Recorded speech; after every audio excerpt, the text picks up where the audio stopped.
OU ladies hostel దగ్గర తీవ్ర ఉద్రిక్తత. ఓయూ లేడీస్ హాస్టల్లో అగంతకులు చొరబడడం పైన తమకు రక్షణ లేదంటూ సీసీటీవీలు ఏర్పాటు చేసి రక్షణ కల్పించాలని, తమకు న్యాయం జరిగే వరకు అగంతకులని తీసుకెళ్లవద్దంటూ పోలీసుల ముందు నిరసన దిగిన విద్యార్థినులు. చూడండి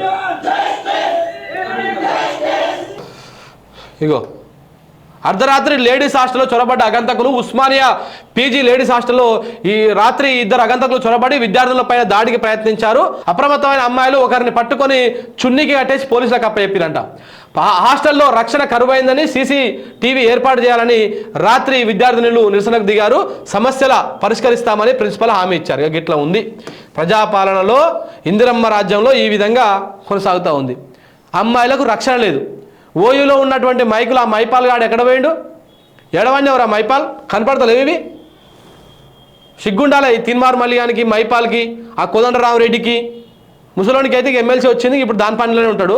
వీళ్ళందరూ సిగ్గుండాలి కొంచెం అన్న. ఇవేవి కనపడతలేవా మీ కళ్ళకు? పాప ఆ పిల్లలు, ఆడపిల్లలకు రక్షణ లేదంట హాస్టల్లో. ఇవి కనపడతలేవు మనకు, ఇవి కనపడవు కూడా. ఈ విధంగా తయారైంది ప్రజాపాలన, ఇందిరమ్మ రాజ్యం.